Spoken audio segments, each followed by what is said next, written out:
सिया ने अपनी नजर घुमाकर देखा। एक लड़की जिसकी उम्र लगभग 22 साल की होगी। उसने पिंक कलर की ड्रेस वेयर किया था विथ ब्लैक हाई हिल और उसका पूरा चेहरा मेकअप से ढका हुआ था। अगर आसान भाषा में कहा जाए तो पूरी मेकअप की दुकान लग रही थी। वो लड़की कोई और नहीं, उसकी सौतेली बहन निशा सिंघानिया थी और उसके साथ एक औरत जिसने खुद को ऊपर से नीचे तक ब्रांडेड चीजें वेयर किया था। वो औरत कोई और नहीं, उसकी सौतेली माँ कामिनी सिंघानिया थी। सिया को उन्हें पहचानने में कोई प्रॉब्लम नहीं हुई क्योंकि उसने इन दोनों को आरोही के मेमोरी में देखा था। कामिनी ने आरोही को फटकारते हुए कहा कि उसके ससुराल वाले आए हैं तो जो कपड़े उसने भेजे हैं उसे पहन के नीचे आ जाए। कामिनी के ऐसे बर्ताव से सिया उससे गुस्से से घूरने लगी, लेकिन उसने कुछ किया नहीं। वो देखना चाहती थी कि ये दोनों माँ बेटी किस हद तक गिर सकती है। कामिनी उसे डांटते हुए कहने लगी, जल्दी नीचे आए और उसके पापा ने जो कहा है वही करे। अपना मुंह अभय के दादाजी यानी शेखर जी के सामने बंद रखे। उसने आरोही के मुंह को दबाते हुए कहा, अरे माँ क्या कर रही हो? बेचारी अभी अभी तो ठीक हुई है। ऐसे करोगी तो उसके चेहरे पर निशान आ जाएगा, तो उस बूढ़े के सवालों का कौन जवाब देगा? ये कैसे हुआ? ये किसने किया? निशा ने कामिनी का हाथ आरोही के चेहरे से हटाते हुए कहा, ठीक है चलो चले और तुम रेडी होकर नीचे आओ। कहते हुए कामिनी वहां से अपनी बेटी के साथ चली गई। कितने घटिया लोग हैं ये, पता नहीं आरोही इन सबको कैसे झेल लेती थी। मैं तो इन्हें एक मिनट भी बर्दाश्त ना करूं। उनके जाते ही सिया ये सब सोच रही थी कि अचानक उसे याद आया कि ओल्ड मास्टर खुराना नीचे आए हुए हैं, जिसकी वजह से वो टेंशन के मारे रूम में चक्कर काटने लगी। अरे नहीं, कहाँ फंस गई? ये ओल्ड मिस्टर खुराना को मुझसे क्या काम है? एक तो पता नहीं ये पायल ने काम किया भी है या नहीं।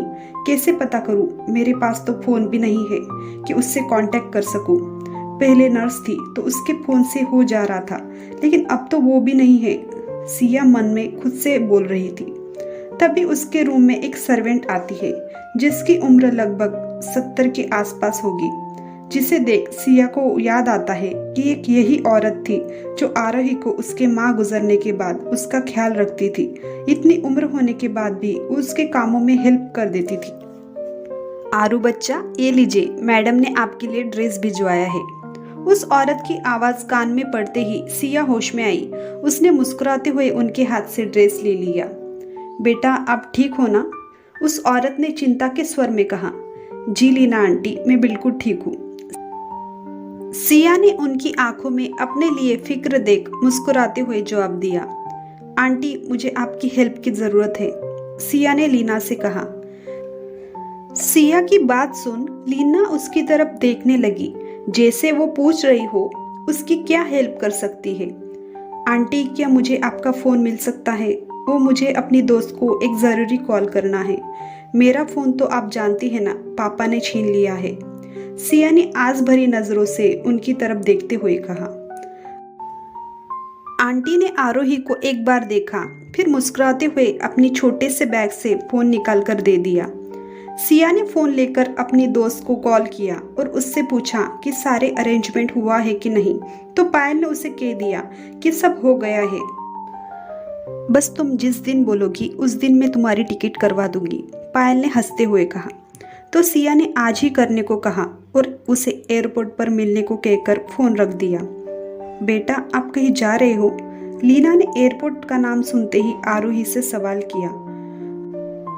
हाँ आंटी, वो मेरी दोस्त लंदन जा रही है ना, इसलिए मैं उसे बाय बोलने एयरपोर्ट जाऊंगी। सिया ने झूठ बोला क्योंकि वो कुछ भी रिस्क नहीं ले सकती थी। सिया ने फोन देते हुए कहा, फिर मन में उसने कहा, सॉरी आंटी, मैं आपको नहीं बता सकती। कुछ देर बाद सिया ने रेड कलर का अनारकली ड्रेस वेयर किया। वो उसमें खूबसूरत लग रही थी, लेकिन इस खूबसूरती को कोई अजीब बना रहा था तो वो था उसका मोटा फ्रेम वाला चश्मा और उसके बॉडी पर बना टैटू। सिया ने मिरर में अपनी बॉडी पर बना टैटू को देखा, जिसे निशा ने जानबूझकर उसके बॉडी पर बनवाया था ताकि वो उससे ज्यादा खूबसूरत ना दिखे, क्योंकि आरोही निशा से ज्यादा खूबसूरत थी और निशा को डर था कहीं लोग उसे ज्यादा प्रायोरिटी ना दे दे। इसलिए उसने जिद कर आरोही के शरीर पर टैटू परमानेंट तो नहीं बनवा पाई, हाँ, लेकिन टेम्पररी ज़रूर बनवा दिया और उसके साथ ही उसे मोटे फ्रेम वाला चश्मा यूज़ करने को कहा ताकि वो भद्दी दिखे। सिया को ये देख गुस्सा आया, पर उसने ठान लिया कि वो सबका हिसाब लेगी और उसके चेहरे पर एक अजीब सी स्माइल आ गई। आगे सिया कैसे अपना बदला लेती है, ये जानने के लिए देखते रहिए स्टोरी वर्ल्ड 365।